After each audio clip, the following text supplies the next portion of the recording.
Hi. It's been a week longer than expected for this episode, but then that's hardly surprising these days. How much has changed since I made an episode not that long ago about post-apocalyptic fiction, listing a global pandemic as one of the common tropes. So, anyway, here we are. This is episode 44, the 10th and final episode of season 4. It was always going to be the end of the season while I regrouped and got some new material together. But now, more than ever, working from home whilst also trying to look after 2 small children, I definitely need some time. The good news is that I tend to do most of my interviews online, and the extensive research, script development, hosting and production team is me. So, in a way, this podcast is fairly pandemic ready. I'll get you up to speed with the plans for the new season at the end, though. For now, let me quickly introduce this week's episode, because it's one I'm very proud of. Last year, myself and Caroline Crampton of the wonderful podcast Shedunnit teamed up to create a joint live show. We called it Words Dunnit. We had a lot of fun making it, and we performed it twice. First at the Dublin Podcast Festival last November, which is the recording you're about to hear, and then at the beginning of February at Pod UK in Birmingham. Now, I'll admit I'm not always a huge fan of podcast live shows because sometimes the recordings are not great compared to the regular show. Not this one. This was recorded live in a recording studio. The podcast studios in Dublin has a studio large enough to fit a decent crowd and get proper studio quality recording. Everyone wins. So here it is. Words Dunnit, live at the Dublin Podcast Festival, November 2019. I'm Connor Reid. And I'm Caroline Crampton. And this is... Words Dunnit? Words Dunnit, maybe? Yeah, we go with Words Dunnit.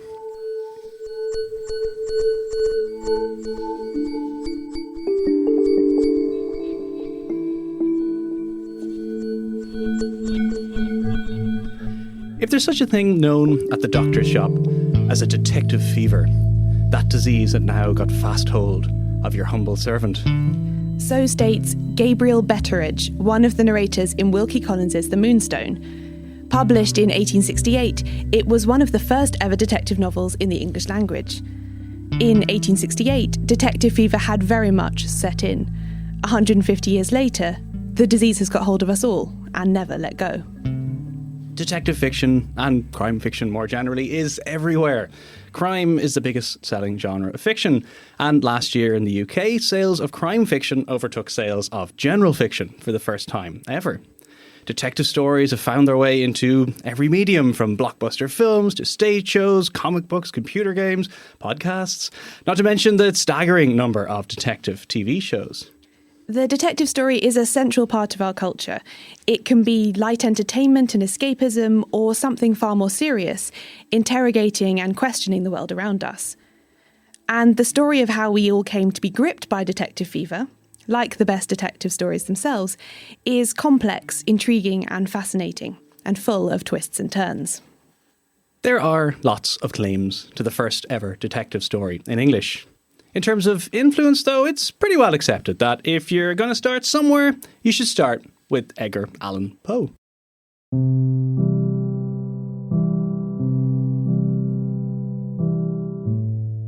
Poe is most famous now as a writer of macabre Gothic tales, the author of the poem The Raven, or stories like The Telltale Heart. But he also invented, in C. Auguste Dupin, one of the first ever literary detectives, giving a shape to many of the features of the detective we would recognise today. Dupin uses his intelligence, deductive reasoning and skills of observance, what he calls ratiocination, to solve criminal cases. His skill is to think outside the box, to consider all possible angles, even if they've never actually occurred before. He first appeared in The Murders in the Rue Morgue in 1841. So this is really early, 1841. It's before detectives even existed in the US, where Poe was writing, or in Britain or in Ireland. It was 1842 when the detective police were first established in London, and a few years later again when the first US detective forces were set up. There were detectives a little earlier in Paris, one of the reasons that Poe's Dupin stories are set there. And this early Parisian detective force, the Sûreté, was headed up by Eugène-François Vidocq, who is a fascinating character who had led an outrageously eventful life as a criminal before he managed to convince the authorities that he could understand the criminal mind far better than anyone else, and maybe he could help them catch criminals. So he got the job. And his memoirs were an instant bestseller and were read by Poe. Dupin is a familiar type of detective figure, especially because of his influence on Sherlock Holmes. Poe set in motion a lot of things, I think, that would be continued on throughout the century and beyond. Right from the very first detective story, we have this idea of the police being inefficient and they have to be replaced by somebody who's more gifted. So Dupin is a kind of faded aristocrat. He lives in this Gothic mansion with his companion, and they hole themselves up all day reading books and acquiring knowledge, and then at night they go out into the streets arm in arm and they kind of flaneur around, and he gets a certain kind of knowledge from that as well. He watches the crowd.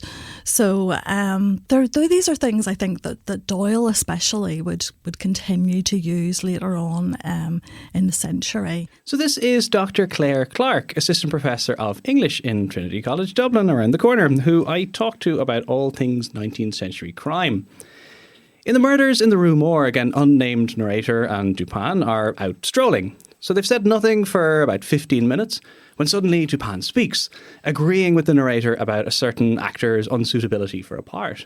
The narrator has been thinking exactly this, and he's astounded at how Dupin could possibly have read his thoughts. So Dupin reveals how, for the last 15 minutes, he's been following the narrator's chain of thought, from when he first bumped into a fruit seller, through to reflections about the street paving, a recent conversation they'd had, and so on, right up until Dupin was sure he was thinking about the actor. For anyone familiar with Sherlock Holmes, it's a very recognisable feat of deduction. Small observations, seemingly unimportant or unconnected ideas, all adding up to a correct deduction. Another similarity to Holmes is the sidekick narrator, the Watson. The narrator is in awe of his enigmatic and intelligent friend, and like Holmes, often at a loss as to how Dupin can possibly have come to various conclusions. Unlike the Holmes tales, however, there's plenty of blood and violence in these stories. There's a lot of gore in these stories, which is something that sort of disappears as the century progresses. But around the time that he was writing, penny bloods, penny literature would have been very popular. So I think there was that kind of appetite for very gory stuff. So the penny bloods, or later penny dreadfuls, were the very cheap, they cost a penny, and very, very violent stories that were wildly popular in the middle of the 19th century. And of course, Poe was famously writing Gothic literature and horror stories as well. So these are generically quite blurred, I think. They have those elements of Gothic and horror where there's very visceral descriptions of torn up bodies. There's a lot of blood. And they can be quite disturbing to read in that way. And that's something that doesn't really continue throughout the 19th century. That gradually disappears and the stories become more bloodless and less concerned with crimes of the body and more concerned with crimes to do with property. Now, if you lived in the mid-19th century and you considered yourself a little more respectable if you weren't reading the Penny Bloods, then you were almost certainly reading Charles Dickens. I think Dickens is usually the person that's credited with introducing the first detective as a protagonist in British fiction, with Inspector Bucket, who pops up in Bleak House in 1858, I think. Dickens was fascinated with crime policing, and he wrote a huge amount of journalistic articles for his magazine Household Words on the development of the detective branch. So he was writing right at the start of the 1850s. This detective branch had only been going for about 10 years, and he's going along with them as a journalist on their kind of missions. He's also bringing them to the offices of Household Words and interviewing them and talking to them about how they detect and so on. And these articles have like really jolly names. They're called things like a detective police party.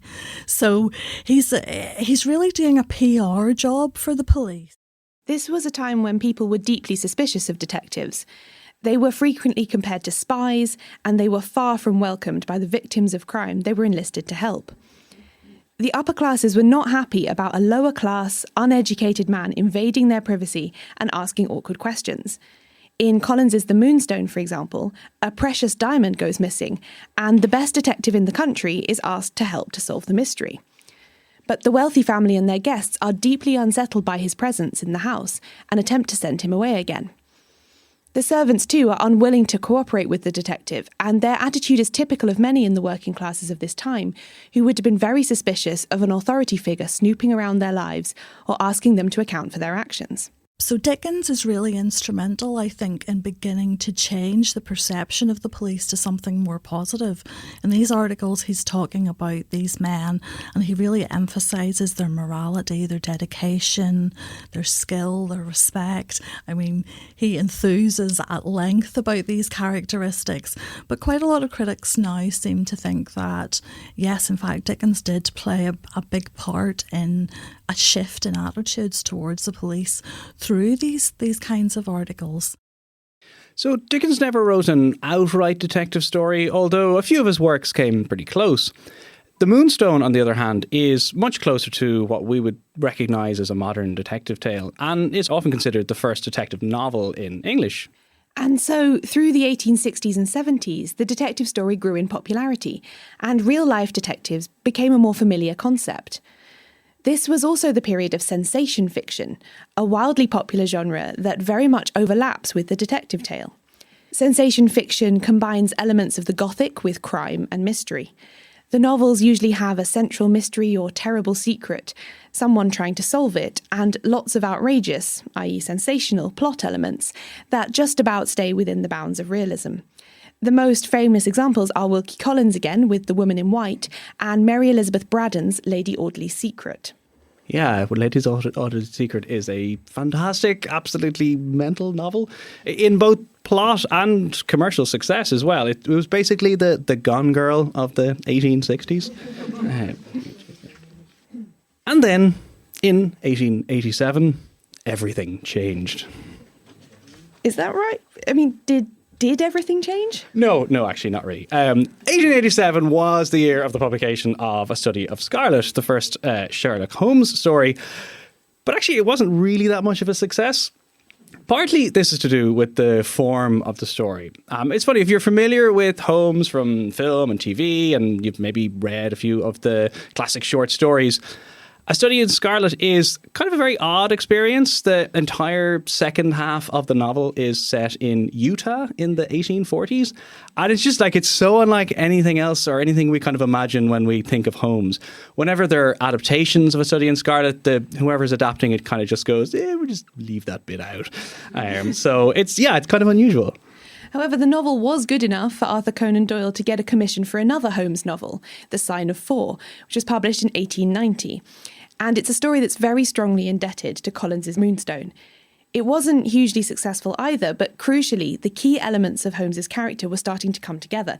And when Doyle created a series of Holmes short stories for the Strand magazine, they exploded in popularity. Yeah, the short story form is exactly what Sherlock Holmes needed. It's an absolutely ideal fit. But it's just one part of a sort of perfect storm of elements that came together to make Holmes the timeless figure he's become. A figure who, like Frankenstein's monster, has long transcended his original creator. There are lots of reasons we're drawn to Holmes. For one, he's adaptable across generations, easy to update and be recreated by new actors. All of you in the audience here now will most likely have someone who is Sherlock Holmes for you, whether that's Benedict Cumberbatch or Robert Downey Jr. or Jeremy Brett or Peter Cushing. Holmes's character is always intriguing.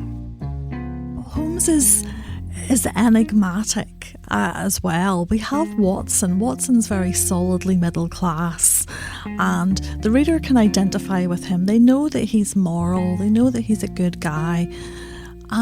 With Holmes, we're not so sure, I don't think. We can see somebody who kind of operates on those boundaries between detective and criminal. So while he usually does the right thing, he doesn't always. He says to Watson on a number of occasions, "I'd have made an excellent criminal if I have decided to turn my mind to that."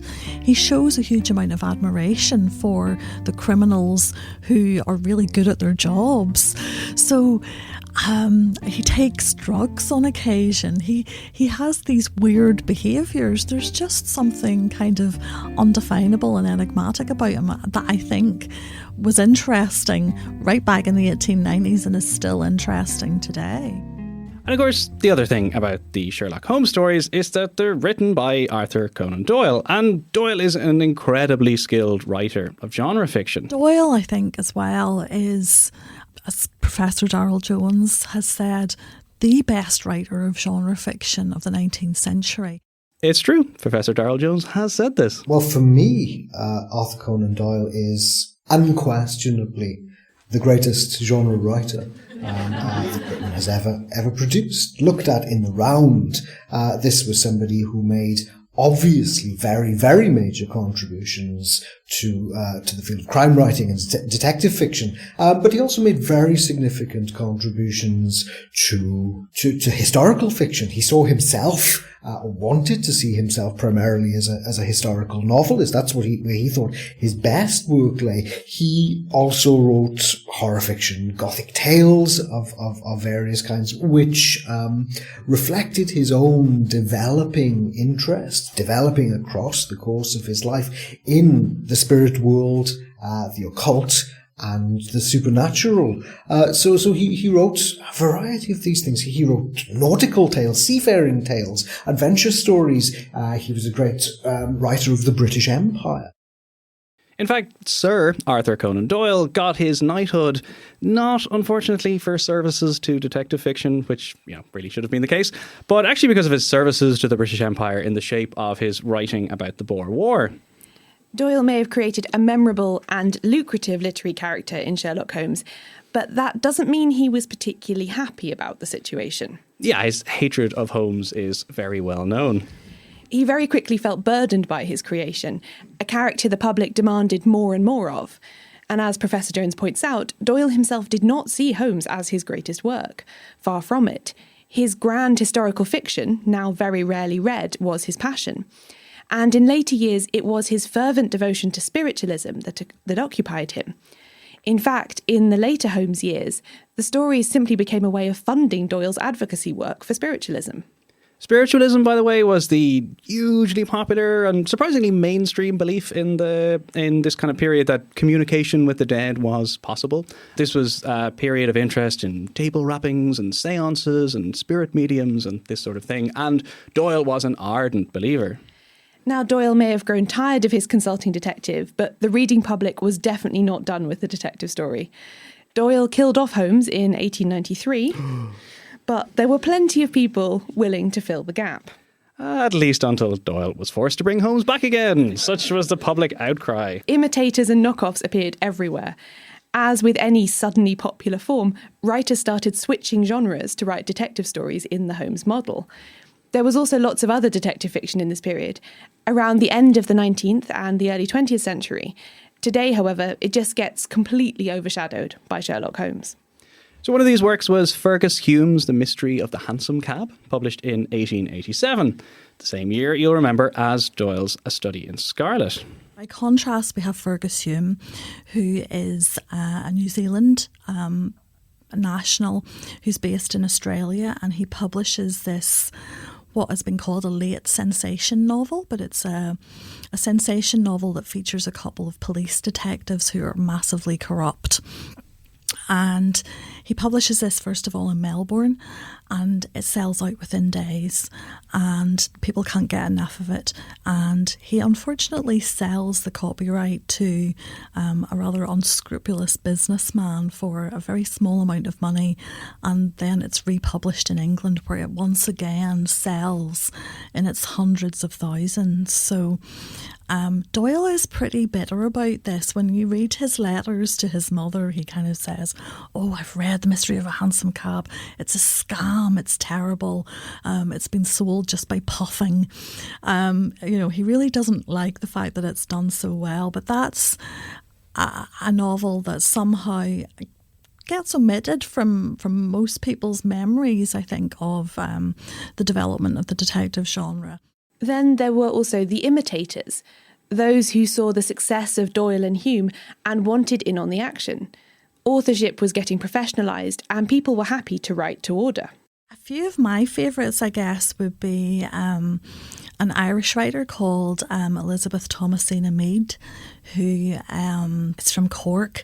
She's a very business-like writer. She started off writing children's girls' books, and as soon as detective fiction exploded, she changed.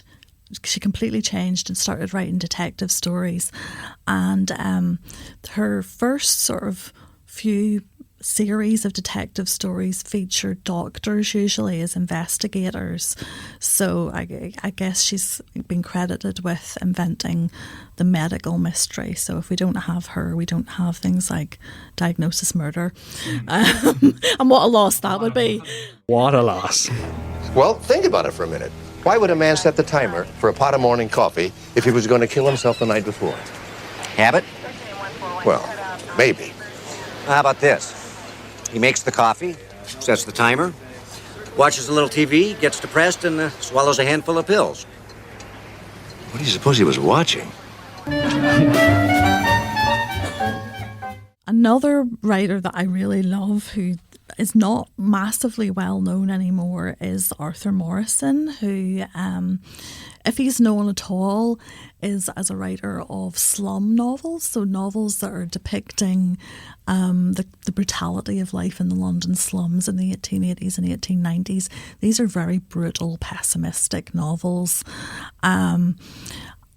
But interestingly, he was also a kind of jobbing writer, so he turned his hand to detective fiction as well. And when Arthur Conan Doyle killed off Sherlock in 1893, the Strand immediately asked Morrison to supply a replacement, and he came up with this detective character called Martin Hewitt.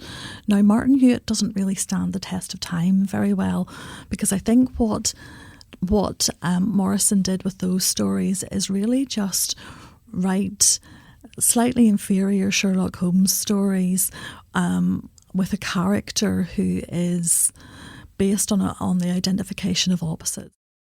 So Hewitt is an everyman. He's friendly and nice and polite. The police love him. So he's basically the anti-Holmes, which means he's also really dull. He went on to create a second detective called Horace Dorrington, who is much more interesting. He is, I guess, a combination of that slum fiction and detective fiction. Dorrington comes from Deptford in the East End. He starts out working for a moneylender. He goes and he basically strong-arms people into paying debts. He eventually steals from his employer enough money to set himself up in business with a very respectable-looking detective agency that's obviously modelled on the Sherlockian idea. But he steals from his clients and sometimes he murders them.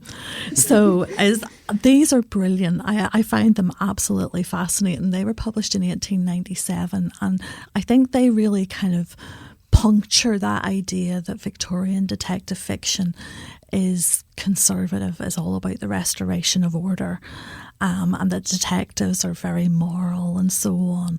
He's already at that point starting to play with that idea and kind of invert it, and it, therefore, much more like the kind of detectives that we see in our popular culture now. And the difference between these two detectives, the everyman Hewitt, who is ultimately fairly dull, and the complex and morally compromised Dorrington, is a difference in the character of the central detective, not necessarily a clever plot twist or an elaborate crime or anything else.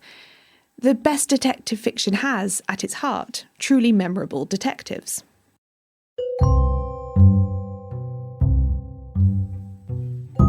And then, In 1914, everything changed. Really? This again? No, it really did change this time. It was 1914. It was the start of the war. Okay, fine. So, the First World War completely upended the way detective fiction was written and enjoyed.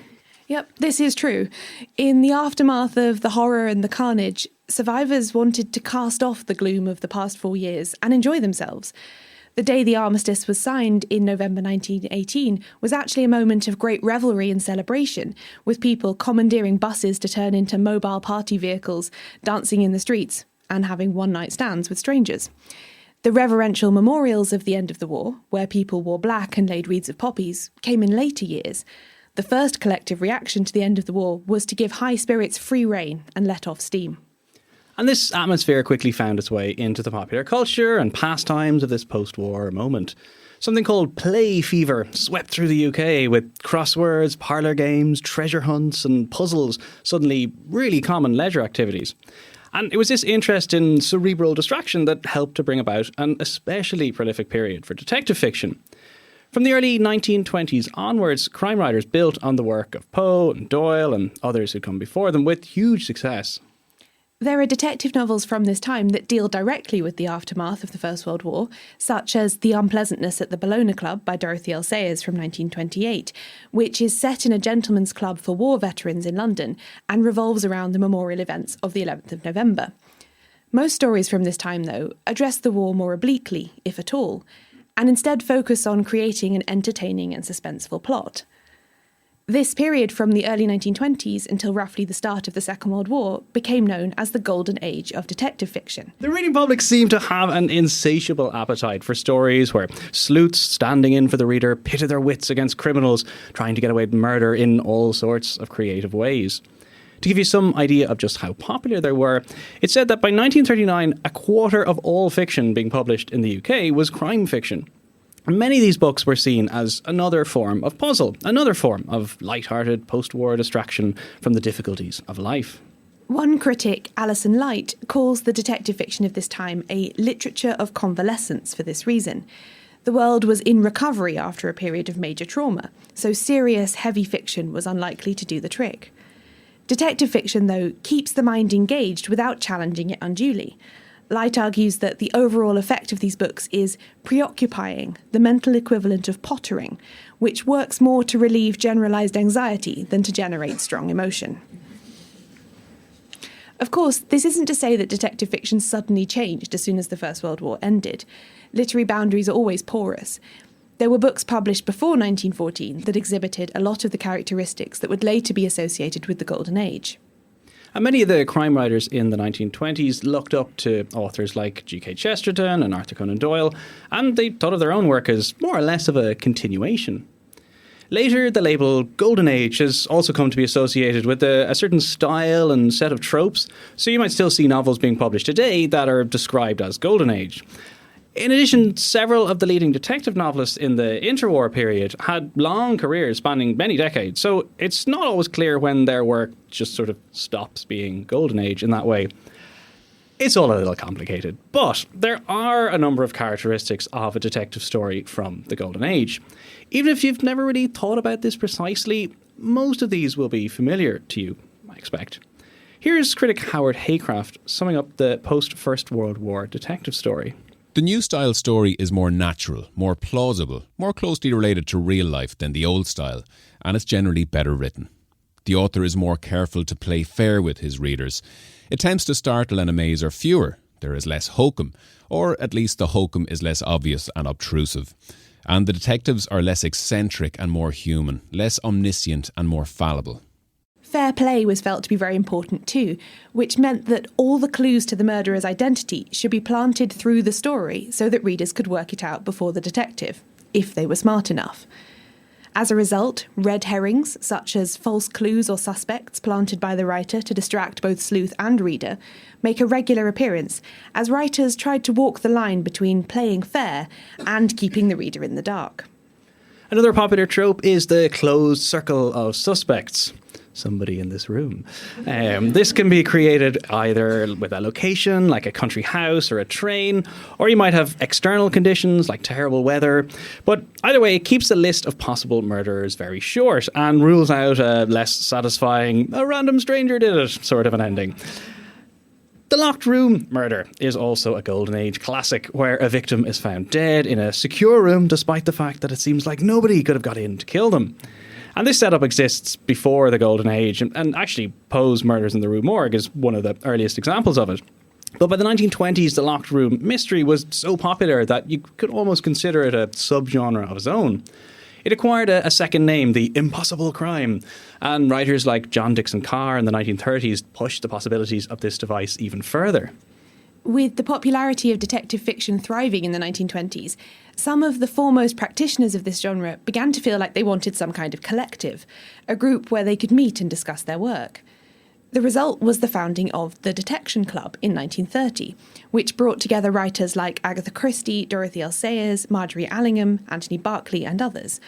Berkeley and Sayers were the prime movers in the enterprise, appointing G.K. Chesterton as the club's first president and creating an elaborate and satirical ritual to initiate new members. Now, this ritual was mostly a bit of harmless fun and exactly the kind of thing you might assume that crime novelists would get up to. New members had to swear an oath on Eric the Skull, a real skull, that they would uphold the principle of fair play at all times in their work. It says, We should have brought a skull. Do you promise that your detectives shall well and truly detect the crimes presented to them, using those wits which may please you to bestow upon them, not placing reliance on nor making use of divine revelation, feminine intuition, mumbo-jumbo, jiggery-pokery, coincidence, or act of God? There's a lot of jiggery-pokery, hokum-pokum, jiggery, mumbo-jumbo and so on. But in addition to the theatrics, though, the Detection Club authors collaborated on a few projects, including the 1931 round-robin novel The Floating Admiral, in which each of the 12 chapters of a mystery was written by a different writer, but with their own solution in mind and no overall plan or scheme. It actually works better than you might expect, although the best part of the book is actually the appendix, where each writer lays out who they thought the murderer should be while they were writing their chapter, and they disagree utterly, I have to say. The club, though, still exists today, with contemporary crime writers keeping up the traditional annual dinner in London. Ronald Knox, a Detection Club member who was also a Catholic priest and a theologian, made another very important contribution to the continued development of the genre in 1929, when he published his 10 Commandments for Golden Age detective fiction. His rules are: 1. The criminal must be someone mentioned in the early part of the story, but must not be anyone whose thoughts the reader has been allowed to follow. 2. All supernatural or preternatural agencies are ruled out as a matter of course. 3. Not more than one secret room or passage is allowable. 4. No hitherto undiscovered poisons may be used, nor any appliance which will need a long scientific explanation at the end. 5. No Chinaman must figure in the story. 6. No accident must ever help the detective, nor must he ever have an unaccountable intuition which proves to be right. 7. The detective must not himself commit the murder. Number 8. The detective must not light on any clues which are not instantly produced for the inspection of the reader. 9. The stupid friend of the detective, the Watson, must not conceal any thoughts which pass through his mind. His intelligence must be slightly, but very slightly, below that of the average reader. Poor Watson. 10. Twin brothers, and doubles generally, must not appear unless we've been duly prepared for them. Knox was definitely being tongue-in-cheek with a lot of this. You can tell by the way it's written. And number 5, No Chinaman, is a response to some of the racial stereotyping found in the penny dreadfuls and pulp novels of this time. So it's actually more of a piece of commentary than a rule for writing as such. But the overall shape and direction of these rules encapsulates a lot of what lay behind the developments in detective fiction in this period. A heavy emphasis on fair play and transparency with the reader, and a general aversion to unexplained or supernatural interferences that might affect the plausibility of the plot. It's all there in those 10 Commandments.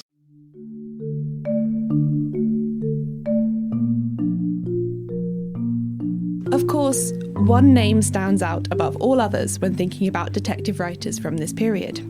Agatha Christie published her first novel, The Mysterious Affair at Styles, in 1920, and she would go on to write 66 more novels and 14 short story collections before her death in 1976.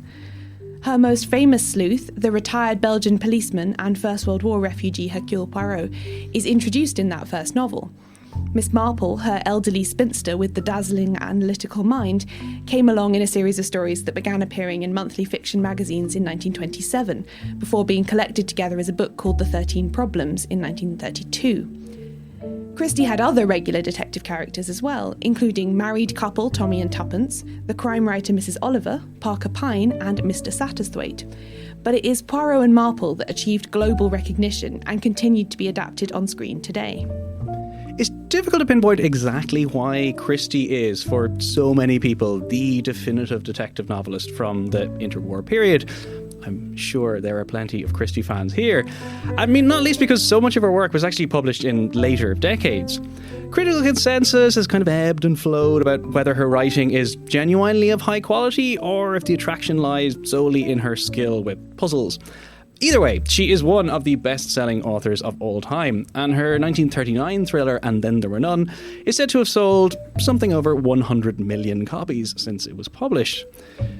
But anyone who's ever curled up with one of her books on a cold winter's night will know that there's just something about them in that Goldilocks way. They're neither too complicated or too simple. They're not too long or too short. They're just right, in that post-First World War way to empty your brain of other things for a while and get drawn into a puzzle. That said, the 1920s and early 30s saw several other authors debut detective characters who had a major impact on the genre too.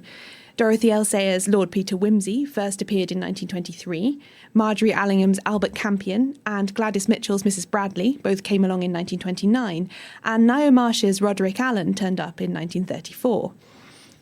The label Queen of Crime might be most associated with Christie, but it's also been applied at different times to all of these authors, in recognition of the popularity and influence they enjoyed during their lifetimes and beyond.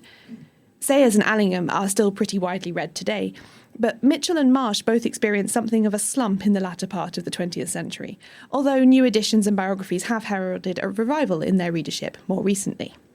You might have noticed that although crime seems to have plenty of queens, there aren't any kings. And many of the most prominent detective novelists during this time and since have been women, partly because perhaps of a sense that as genre fiction, crime writing was less important and thus there was less prejudice from tastemakers than when it comes to so-called literary fiction. It's interesting to note, though, that although both male and female authors wrote about women detectives right from the early days of the genre, there weren't actually any real-life women detectives until much later. So Baroness Orczy, for example, most famous for creating the Scarlet Pimpernel, also wrote lots of detective stories. Her Lady Molly of Scotland Yard was a female detective before there were any real female detectives of Scotland Yard. It is odd, given how incredibly popular detective fiction was in the Golden Age period, how relatively few authors have survived in the popular imagination since. As well as the Queens of Crime, writers like GDH and Margaret Cole, Clemence Dane, Helen Simpson, E.C.R. Lorac, Christiana Brand, E.R. Punchin, and many others were also churning out whodunits for their fans during this time, and yet their books are often now out of print and hard to obtain. In some cases, you might argue that it's just because their stuff is of lesser quality, but I find that hard to believe completely. Reissuing projects like the classic crime imprint at the British Library are gradually making some of these works more accessible, and there are some real gems in there that are finding new readers every day.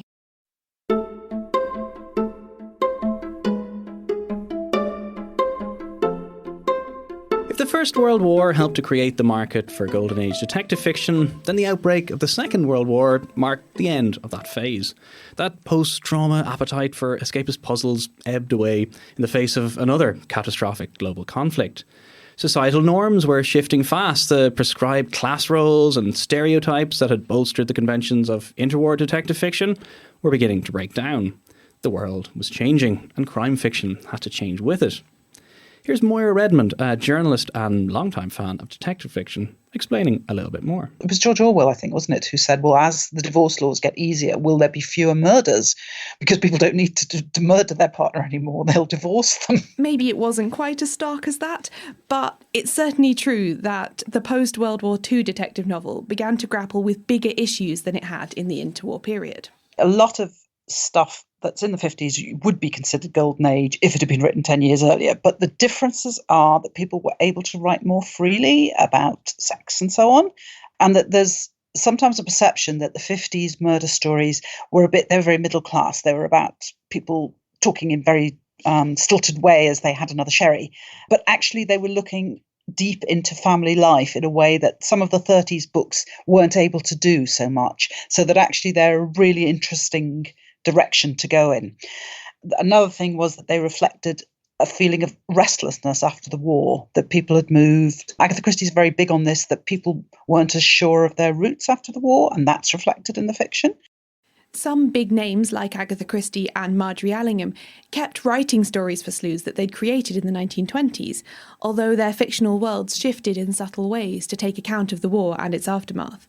There were fewer country house parties, for one thing. Those writers were able to, partly just because of development as a writer, but that they were able to write much deeper stories. So Marjorie Allingham, for example, starts off in the Golden Age as writing light-hearted stories about looking for the treasures, and then is writing in post-war London and describing, in Tiger in the Smoke, a post-war London that very few people were able to draw in that way, and that therefore the genre changed a lot and became deeper in some ways. I mean, even before the war, there had been reactions to Golden Age detective fiction, especially in the US with the emergence of hard-boiled detective. Every generation of writers likes to dismiss what has come before. The previous generation is tired and stale and out of touch. The novels of today, my novels, truly represent and reflect society. And so detective authors like Raymond Chandler saw themselves as writing against the Golden Age novelists, particularly the genteel works of the likes of Sayers and Marsh and Allingham. Chandler's works, as he saw it, were gritty and pared down and, most importantly, reflected real crime and real life. He wrote a polemic, The Simple Art of Murder, and it rails against the Golden Age authors and praises Dashiell Hammett, another hard-boiled author, for bringing, quote, murder back to the kind of people that commit it for reasons, not just to provide a corpse. And with the means at hand, not with hand-wrought dueling pistols, curare and tropical fish. Now, however seriously you take these criticisms, however much you might agree with them, detective fiction was changing and fracturing in the lead up to and especially after the Second World War. Another writer whose bibliography is an excellent way of tracking the changes in the genre is Michael Gilbert, a solicitor who moonlighted as a detective novelist. Unusually, he had no recurring detective character, instead completely altering his style and personalities. Michael Gilbert started off with a very conventional Golden Age puzzle called Close Quarters, which is set in a cathedral close and involves, I think, a clue in a crossword. I mean, nothing could be more Golden Age. And although it came out in, I think, 1948, something like that, I think he'd actually written it before the war and had kept it back. Then he started writing just much more. They're very entertaining. They're very thrillerish in some ways, but it's also good crime novels, which just, again, they show life in England and in London in a very post-war sense. The Smallbone Deceased, set in a solicitor's office, which, is very good. I love books that feature office life. But in his books, he had a very active war, and I think he was in a prison of war camp, and he wrote a book called Death in Captivity, which is set in a POW camp, which is an amazing book. He wrote books where there was a sort of leftover, as it might be, from the French Resistance, people turning up in London, what did they do in the war, that kind of thing. He also wrote books about corruption in local government. I mean, he wrote a really unexpected range of books. And so into the 1960s, the sense that crime fiction is loosening up becomes more pronounced. The 60s life is seen as getting very liberated, a lot more sexual freedom, but also that kitchen sink element that we're more interested perhaps in working class people than might have been the case in the past. Two important 60s writers would be P.D. James and Ruth Rendell, who got going in the 60s, although they didn't really reach their fame and importance till the 70s or 80s. Things are changing. The crime is going to cover a lot more areas. It's not going to be closed circles so much, and it's not going to be, oh, he killed her because he wants to inherit the money. It's a bit more complex than that, and certainly a lot more sexual than that. A central device of the Golden Age and earlier disappears too. From the mid-20th century onwards, there are far more professional police detectives in crime fiction than gifted amateurs like Hercule Poirot and Sherlock Holmes. Enjoyable as those characters are, they begin to fail that plausibility test for good detective fiction. I think there's a point after which you'd be really surprised if the policeman said, well, we'd quite welcome some help from an important amateur like yourself, somebody who knows the family. I think you would not be at all surprised by that up to, let's say, 1955. And from then on, I'm going to say, we don't have that anymore. Everybody sees that actually the gifted amateur didn't really exist and would have been hated and rejected if they tried. Instead, in the 1970s, we begin to see writers like Colin Dexter experimenting within the confines of the police procedural. Inspector Morse is a professional detective and a policeman, but he's also an eccentric maverick with some traits that might not seem out of place in an amateur sleuth from 60 years earlier. It's a really interesting way of bringing the most portable tropes forward from a period in crime fiction that now seems twee and stylised, while also keeping up with the modern age. And alongside the police procedural, and often very closely intertwined with it, is the forensic-dominated detective story. I'm sure we're all familiar with this sort of thing.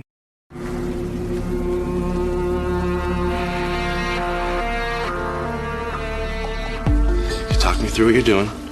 Okay, this is the jacket worn by our suspect, Hector Rivera. We believe that he stabbed Gabriel Cervantes, so I'm going to run what's called a luminol test. Yeah, what's luminol? Luminol is a compound that when it interacts with the iron and hemoglobin, it'll luminesce. You mean blood?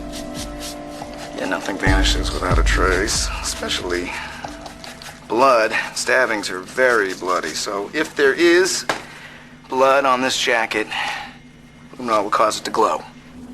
Oh, cool. Another word for it is evidence. You can probably guess what show that's from. So, although shows like CSI and books like Ellie Griffith's about forensic archaeologist Ruth Galloway put cutting-edge science and technology at the heart of their plots, this subgenre has a long history. They might not have known about luminescent blood detective spray, but as we've heard, the late 19th century author L.T. Mead was writing accomplished medical mysteries over 100 years ago. She wasn't the only one experimenting with forensics at this time either.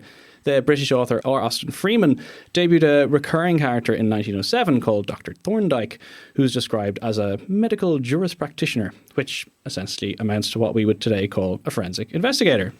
You can't walk through an airport these days without seeing lots of titles from another major detective fiction subgenre everywhere, the serial killer novel. Like the Locked Room or Impossible Crime books of the early 20th century, these stories too often have only a very tenuous connection to the reality of murder. Although there obviously are real-life serial killers, crime statistics show that they account for less than 1% of the murders that happen. In books, though, they're a lot more common. There are examples from the Golden Age, such as J. Jefferson Farjan's The Z Murders from 1932 and Agatha Christie's The ABC Murders from 1936, but the last couple of decades have seen huge growth in this area.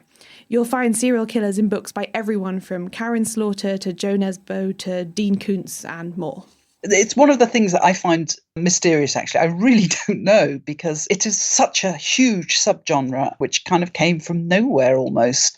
And although I think serial killing is one of those things where it's much, much less common than anybody ever thinks. It just isn't happening. Although then you get something like the recent news story where this man was revealed of having killed 80 people over a certain number of years. I don't know. It's a mystery as to where it came from. I think people just found that it made for a good structure for a book, and other people obviously like reading them. True. And another major strand to today's crime fiction is what we call domestic noir. It doesn't really have as many detectives, but it's definitely a hugely important part of today's fiction. So here's Claire Clark again to explain what the term means and its long roots back to the early days of detective stories. This is probably the most famous and best-selling subgenre of crime fiction at the moment. Is domestic noir, which is mostly written by women and mostly revolves around women's experiences of crime within the home or within a domestic setting. That feeds right back to sensation novels of the 1860s and 70s, where all of a sudden those writers took crime out of the streets and put it into the home. And often sensation novels were about women at peril from their husbands or their suitors who were trying to either murder them, put them in asylum, steal their inheritance, any of these kinds of things. Now, obviously, there's not so much of the inheritance theft in modern domestic noir, but certainly, it keeps from sensation fiction that sense of the home as a potentially dangerous space and one's partner or one's husband as someone who has great potential to do harm as a woman. The modern incarnation of this, as seen in titles like The Girl on the Train by Paula Hawkins and The Couple Next Door by Shari Lapina, reflects the way that society has slowly become a little more open about the dangers that people, especially women, can face within the home. I think in the past, we'd see the obnoxious husband or wife get kicked off, but what we wouldn't see was a dissection of the relationship leading up to. Now, that's a broad stroke. Obviously, some books, it existed, I'm sure. But we're getting now books that really, really dissect, emotionally abusive relationships, which is, people seem to have an unending thirst for these kinds of books. That's Lee Randall, the curator of the Granite Noir Crime Festival in Aberdeen. She's observed this subgenre closely in the last half-decade or so. Detective novelists, of course, have always been interested in the why of a crime, the psychology behind it, as well as the how. But some subjects remained off-limits for fiction, even if the writers were experiencing them in real life. It's taken me a long time to understand that there are many things about reputation that create problems for people back in days. So you've got Dorothy Sayers hiding the fact that she had an illegitimate child. You have Agatha Christie not wanting people to know her marriage was broken down. You've got all those kinds of things that used to be, we can't talk about it. And nowadays, there are fewer things that we can't talk about. It's not to say they're any less painful. So I think, fiction always reflects the times we live in. Which brings us up to the times we live in right now, contemporary detective fiction.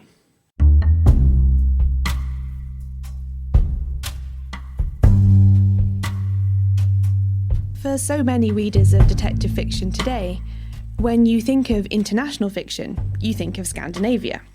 Henning Mankell's Wallander novels have sold tens of millions of copies worldwide. Stieg Larsson's Millennium series, starting with The Girl with the Dragon Tattoo, was an international phenomenon when it first came out. And that was before the Swedish and then Hollywood film adaptations. The Norwegian author Jo Nesbo's books, especially those featuring Inspector Harry Hole, have been translated into dozens of languages and, like Mankell and Larsson, sold tens of millions of copies worldwide. Of all the detective fiction from around the world translated into English, Scandinavian authors are disproportionately represented, topping bestseller lists. Not just those mentioned, but Asa Larsson, Peter Ho, Camilla Grebe, and so many others. Why? Good question. Well, like all of these things, it can be hard to pinpoint exactly. Not uncoincidentally, I think Scandinavia has just become very on trend in recent years. You're at home, sitting in your mid-century Scandi living room, feeling all hygge, eating your smørrebrød open-faced sandwich and browsing your best restaurant in the world, Noma cookbook. Well, then you should be reading some Scandinavian noir, shouldn't you? And this fascination extends to the politics and institutions of Scandinavian countries as well. I mean, across the world, and I think in Britain and Ireland in particular, we look to countries like Sweden or Denmark as these sort of utopias of left-wing good governance and welfare. But there's a dark side to Scandinavian life, and not just literally in the moody, windswept subarctic regions in the north. The violence, institutional corruption, racism, or deep-seated misogyny that features so prominently in Scandinavian crime fiction is all the more stark when set against our impressions of the region. I mean, the Swedish title of The Girl with the Dragon Tattoo is simply Men Who Hate Women. True. And there's also the geographic setting. The landscapes are beautiful, and maybe for us they're exotic. And this works particularly well then on TV, where Scandinoir is a booming category of detective show, with Wallander and The Killing and The Bridge and so many others. And then these shows have set a tone and a look and feel for others set outside Scandinavia. So you have Top of the Lake in New Zealand or Secret City in Australia. And all this highlights the global nature of 21st century detective fiction. There's a comfort, perhaps, in being able to explore distant or unusual places within the familiar structures of the genre. The detective characters, the police forces, the crimes might be familiar, but the location will be new and fascinating. I love the Inspector Montalbano books by the Italian writer Andrea Camilleri, who sadly died just a few months ago, but he was 93. And the Sicilian way of life, the island setting where the mafia they're a presence, but they're never used in this really overblown way. And of course, the opportunity to eat beautiful Italian food vicariously through the inspector. And it too has had very, very successful British and Italian TV adaptations. The distant setting can also work using time. Historical detective fiction is a whole subgenre in itself. Umberto Eco, another Italian novelist, published The Name of the Rose in 1980. It's a historical murder mystery set in a monastery in the 14th century. It was a huge bestseller, which, all things considered, was pretty unlikely. A detective story centering on medieval theology by an Italian academic whose previous publication had been Explorations in the Semiotics of Texts. And The Name of the Rose is also a novel which, being Umberto Eco, is supremely aware of the genre it fits into. And it draws on Poe and Doyle and Golden Age fiction alongside Borges and other writers of more literary detective fiction. But when it looks to the Holmes novels in particular, so the main character is called William of Baskerville, as in The Hound of the Baskerville, and it also complicates and undermines the idea of using straightforward deduction and reasoning to arrive at the truth. Maybe the detective has to come to terms with the fact that there can be multiple truths, or that some crimes may not be explicable at all. In 21st century crime fiction too, there's plenty of questioning of the models of crime and criminals, detection, policing and justice. And historical crime fiction and what might be called postmodern detective fiction, like Eco's novel, are just the tip of the iceberg. There's supernatural detective fiction, going right back to the early days of crime fiction in the 19th century, and up to fantasy detectives like Jim Butcher's Harry Blackstone Copperfield Dresden, detective and wizard.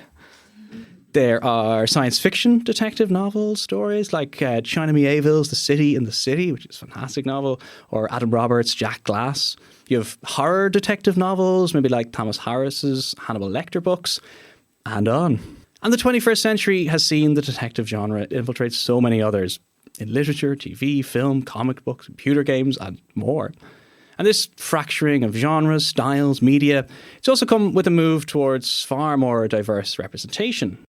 Genre, as we've seen, has long been relatively well balanced in terms of gender, but detectives have, for most of the genre's history, tended to be straight, white, middle class and well educated. That has shifted a lot more recently, though, with more diverse crime writers finding readers and recognition for a wider range of characters and plots. To give just a few examples from those writing now, there's A.A. Dan's British Asian Sikh detective Harry Verdi, who operates in Bradford. Kwei Kwate, born and raised in Ghana and now living in America, writes police procedurals set in Ghana's capital, Accra. Steph Cha is writing a new chapter in the crime fiction story of Los Angeles with her Korean-American private investigator Juniper Song. Renee James has created a trans woman protagonist in Bobby Logan, one of Chicago's most celebrated hairstylists who turns to sleuthing to find the truth when her life starts to fall apart. So in short, it's no longer the case that only straight white authors publish successful crime novels.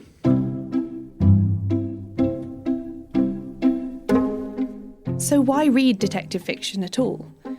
Beyond the entertainment, the puzzles, the great detective characters, all important in themselves, what is the role of detective fiction in our society? What can it tell us about how we understand ourselves and think about the world? Here's Claire Clark again.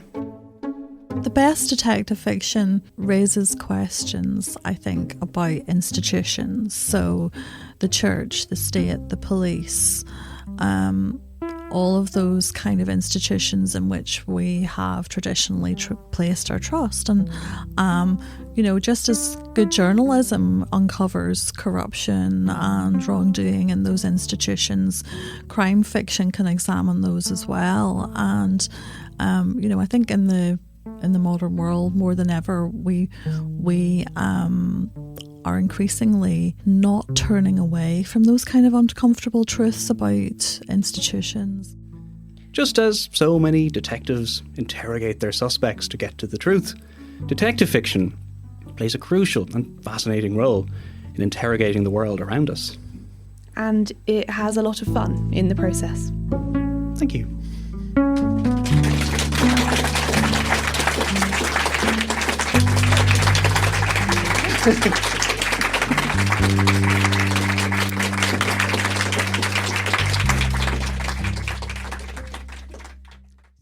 That's it for another episode and season of Words to That Effect. Thank you so much for listening. You can find out more about this episode and all the episodes at WTTEpodcast.com, and I'll keep you up to date there about new developments as well. You can also follow me on Twitter. I'm at CEDReid, CEDReid, or the show is on Facebook and Instagram at Words to That Effect. You can check out Caroline's show if you aren't already a regular listener at shedunnitshow.com. The music for the live show was from Blue Dot Sessions. Season 5 is in the works. I'm only 6 shows off episode 50, for which I'll have to do something special, although I'm not entirely sure what yet. If you have any suggestions, please get in touch. And if you missed the show during the break, you can always become a patron at patreon.com/WTTE and get access to bonus episodes and lots of other nice things. And I'll be putting some new bonus content there over the break as well. And please know that I am incredibly grateful for all the support, especially these days. So thank you to all the patrons of the show. You guys are amazing. If you're not in a position to become a patron, that is quite alright. This show will always be free for anyone who wants to listen. But maybe instead you could tell a friend, spread the word, and help me find new listeners and help grow the show. And that's it. I hope when the new season kicks off, things have returned to some semblance of normality. In the meantime, keep safe and well, and I'll see you for season 5. This podcast is part of the Headstuff Podcast Network.